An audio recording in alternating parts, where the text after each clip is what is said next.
Assalamualaikum warahmatullahi wabarakatuh. Di antara rekan-rekan Hudam yang menyaksikan video ini, kemungkinan Hudam yang sudah menikah dan belum menikah. Tapi dalam video ini kita akan berfokus kepada Hudam yang belum menikah. Oke, rekan-rekan yang belum menikah, umurnya berapa ya? 20 tahun, 22 tahun, atau 25 tahun? Menurut rekan-rekan semua, berapa sih usia yang pas untuk menikah? Mungkin terkadang kita bingung dalam menentukan jodoh kita. Seperti apa sih yang sebaiknya kita pilih untuk menjadi jodoh kita? Dalam hal ini, Rasulullah SAW bersabda, diriwayatkan oleh Abu Hurairah radhiyallahu an bahwa Rasulullah SAW bersabda, wanita dinikahi karena 4 hal, karena hartanya, karena status sosialnya, karena kecantikannya, dan karena ketaatannya kepada agamanya. Maka hendaklah kamu lebih mengutamakan agama seandainya kamu tidak ingin tanganmu dikotori oleh lumpur. Sahih Bukhari. Jadi tidak salah kalau kita dalam memilih pasangan hidup kita memilih yang cantik atau karena status sosialnya. Tapi harus diingat yang utama adalah karena ketaatannya kepada agama. Terutama kita sebagai pemuda dan pemudi Ahmadi harus menikahi seseorang yang juga sudah bergabung dalam bahtera Jamaah Muslim Ahmadiyah ini, supaya tarbiyat dan nilai-nilai Islam yang diajarkan oleh Rasulullah SAW dan Hazrat Masih Maud alaihissalam dilanjutkan oleh keturunan-keturunan kita. Tidak salah jika kita sebelum menikah, kita harus bekerja terlebih dahulu dan mengejar ilmu setinggi-tingginya. Tapi, apakah kita menaruh batas sampai kapan kita bekerja dan belajar sampai akhirnya kita menikah? Tentu kita memerlukan biaya untuk mas kawin dan walimah untuk menikah. Tapi apakah biaya menikah itu harus besar? Apakah undangan akad nikah dan walimah harus sebanyak-banyaknya?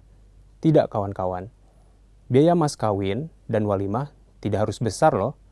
Hazrat Muslim Maud radhiyallahu an menentukan besarnya mas kawin yang sumbernya didapat dari Al-Fazl 12 Desember 1940.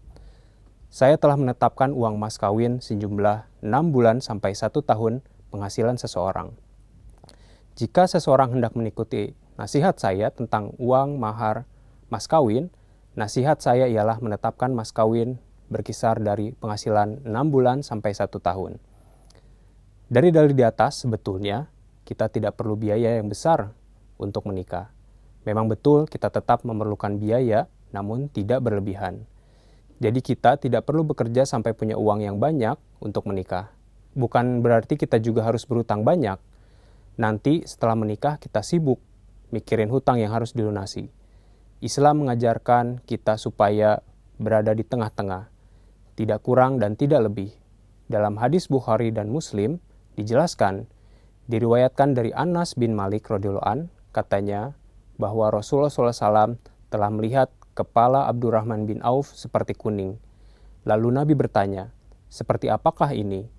Abdurrahman menjelaskan, wahai Rasulullah, aku telah menikah dengan seorang perempuan dengan mas kawin 1 nawah atau timbangan sebanyak 5 dirham emas. Rasulullah mendoakan dan berkata, buatlah walimah walaupun dengan seekor kambing. Dari sabda Rasulullah SAW di atas, jelas sebetulnya kita tidak terlalu memberatkan untuk mengadakan walimah. Cukup setidaknya dengan 1 ekor kambing saja kita sudah bisa mengadakan walimah. Walimah itu sendiri fungsinya adalah untuk memberi pengumuman bahwa pasangan laki-laki dan perempuan yang mengundang sudah sah menjadi suami istri. Jadi, kalau rekan-rekan sudah berniat ingin menikah walaupun di usia muda, mantapkanlah hati, jangan lupa untuk selalu berdoa dan sholat istikharah, beranikan untuk melamar, lalu segerakanlah untuk menikah.